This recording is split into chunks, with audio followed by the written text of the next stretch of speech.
Halo, Assalamualaikum warahmatullahi wabarakatuh. Kami dari kelompok 7 yang beranggotakan yang pertama Muhammad Rohmanto dengan NIM 21522210002, yang kedua Anissa Kurniawati dengan NIM 215221017, dan yang ketiga April Elisa Putri dengan NIM 215221033 akan mempresentasikan materi mengenai KIAR. Adapun bab-bab yang akan kita jelaskan dalam video presentasi ini adalah yang pertama ada pengertian KIAR, yang kedua ada dasar-dasar hukum KIAR, yang ketiga ada macam-macam KIAR, dan yang terakhir ada hikmah KIAR. Yang pertama, saya akan menjelaskan mengenai pengertian dari KIAR itu sendiri. KIAR dalam arti bahasa berasal dari akar kata kara yakiru khairon wa kiarotan, yang artinya memberikan kepadanya sesuatu yang lebih baik baginya. Menurut istilah kalangan ulama fikih, KIAR itu berarti mencari yang baik dari dua urusan baik berupa menegakkan akad atau membatalkannya. Al-KIAR itu mencari kebaikan dari dua perkara, yang seperti yang sudah disebutkan di awal tadi, melangsungkan atau meneruskan atau membatalkannya, atau bisa dikatakan melakukan pemilihan dari dua perkara. Nah, KIAR ini dimaksudkan untuk menjamin adanya kebebasan berpikir antara pembeli dan penjual atau salah seorang yang membutuhkan KIAR. Akan tetapi karena sistem dari KIAR ini ada kalanya menimbulkan penyesalan kepada salah seorang pembeli atau penjualnya. Nah, maka dari itu diciptakanlah KIAR, agar mendapat jalan tengah dari sebuah permasalahan. Sebagai contoh, kalau pedagang mengharapkan barangnya segera laku, tentu tidak senang kalau barangnya dikembalikan lagi. Maksudnya kalau sudah dibeli terus dikembalikan lagi sesudah adanya pembayaran, maka akan sangat sedih tentunya. Nah, berbeda lagi dengan pembeli. Kalau pembeli kan sangat mengharapkan barang yang dibelinya. Nah, tentu tidak akan senang kalau uangnya dikembalikan lagi sesudah akad jual beli. Maka oleh karena itu, untuk menetapkan adanya KIAR, harus ada perjanjian dari kedua belah pihak tersebut agar ya tidak ada yang sakit hati lah gitu ya. Dapat disimpulkan dari segala pernyataan di atas, dapat disimpulkan bahwa KIAR itu pilihan untuk melanjutkan penjualan atau membatalkannya karena mungkin ada cacat barang yang dijual atau ada kesepakatan lain. Nah, tujuan dari diadakannya KIAR ini adalah untuk kepentingan kedua belah pihak sehingga tidak ada penyesalan setelah akad jual beli selesai, karena keduanya bersifat sukarela karena ya seperti sudah disepakati begitu. Sekian yang dapat saya sampaikan untuk materi dasar-dasar hukum dan macam-macam KIAR akan dijelaskan oleh Mbak April Elisa Putri. Monggo. Materi selanjutnya yakni dasar hukum KIAR. Secara umum, hukum KIAR adalah mubah atau diperbolehkan bagi penjual dan pembeli dengan cara membuat kesepakatan dalam akad atau transaksi pada jual beli. Bagi pembeli dan penjual, KIAR bermanfaat untuk memikirkan baik buruknya transaksi sehingga masing-masing pihak tidak mengalami penyesalan di kemudian hari jika ada masalah pada transaksi. Adapun landasan KIAR terbagi menjadi 3, yaitu yang pertama dalam Al-Quran surat An-Nisa ayat 29 yang artinya, wahai orang-orang yang beriman, janganlah kamu saling memakan harta sesamamu dengan jalan yang batil, kecuali dalam perdagangan yang berlaku atas dasar suka sama suka di antara kamu. Dan janganlah kamu membunuh dirimu, sungguh Allah Maha Penyayang. Yang kedua, hadis riwayat Bukhari dan Muslim yang artinya dua orang melakukan jual beli boleh melakukan KIAR selama belum berpisah.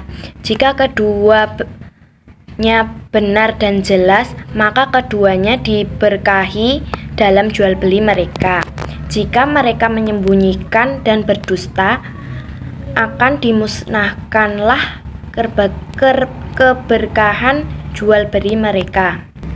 Yang ketiga, ijma ulama. Status khiyar dalam pandangan ulama fikih adalah disyariatkan atau diperbolehkan karena suatu keperluan yang mendesak dalam mempertimbangkan kemaslahatan masing-masing pihak yang melakukan transaksi.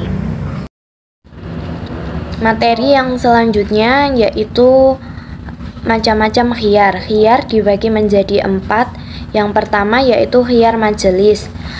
Khiyar majelis adalah hak pilih kedua belah pihak yang berakad untuk membatalkan akad selama keduanya masih berada dalam satu majelis akad. Contohnya adalah di sebuah toko terdapat tulisan barang tidak boleh dikembalikan sesudah meninggalkan toko. Maka dari itu pembeli tidak boleh mengembalikan barang jika sudah meninggalkan toko tersebut. Yang kedua yaitu khiyar syarat. Khiyar syarat adalah suatu khiyar di mana seseorang membeli sesuatu dari pihak lain dengan ketentuan dia boleh melakukan khiyar pada masa waktu tertentu. Contohnya, menjual barang dengan harga sekian dengan syarat khiyar dalam 3 hari atau kurang dari 3 hari. Yang ketiga, khiyar aib merupakan hak pembatalan jual beli dan pengembalian barang akibat adanya cacat dalam suatu barang yang belum diketahui. Contohnya, Hisam membeli radio setelah akad menemukan cacat seperti pemutar kaset yang tidak berfungsi. Saat barang belum dibawa pulang, maka cacat tersebut masih menjadi tanggung jawab si penjual dan harus mengganti dengan barang yang tidak cacat. Jika akad terjadi dan barang sudah dibawa pulang dan baru mengetahui bahwa radio itu ada cacatnya, si pembeli dapat mengembalikan pada penjual dan meminta uangnya. Jika pembeli tidak segera mengembalikan, berarti si pembeli telah ridho atas cacat tersebut. Yang ketiga ada khiyar ru'yah, adalah khiyar yang ada hak pilih bagi pembeli untuk menyatakan berlaku atau batal jual beli yang ia lakukan terhadap suatu objek yang belum ia lihat pada saat akad berlangsung. Contohnya, dalam pembelian buah jeruk, petani memberikan sampel buah jeruk asli kebunnya terhadap pembeli, kemudian disetujui untuk pembelian jumlah tertentu. Namun setelah akad berlangsung, barang dipesan datang banyak jeruk yang tidak sesuai dengan sampel yang dibawakan petani.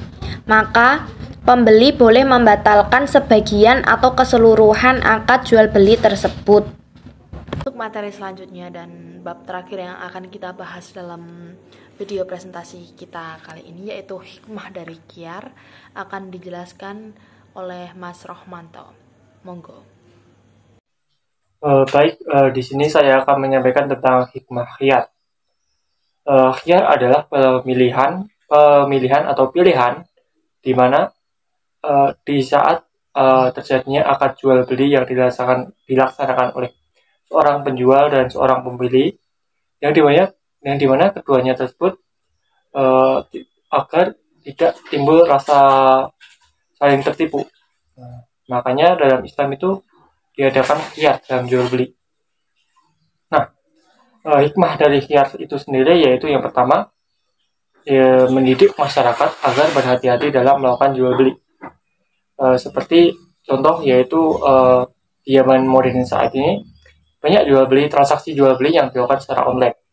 Nah, dalam transaksi online itu kita cuma melihat dari barang berupa gambar, belum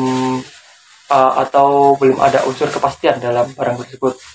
Nah, makanya kita harus berhati-hati dalam melakukan transaksi dalam jual beli agar tidak terjadi penipuan. Yang kedua, menghindarkan kemungkinan terjadinya unsur penipuan dalam jual beli seperti yang saya jelaskan tadi, yaitu harus berhati-hati dalam transaksi jual beli agar terhindar dari unsur penipuan. Yang ketiga, mendidik penjual agar bersikap jujur dalam menjelaskan kualitas barang dagangannya. Nah, yaitu dalam kita saat melakukan jualan atau menjual sesuatu, kita harus memiliki sikap yang jujur. Baik itu jika kualitas barang kita yang memiliki kurang bagus atau jelek, ya kita harus bilang padanya. Intinya harus menunjukkan sikap jujur dalam berdagang. Yang keempat yaitu menghindarkan terjadinya penyesalan di kemudian hari bagi penjual dan pembeli.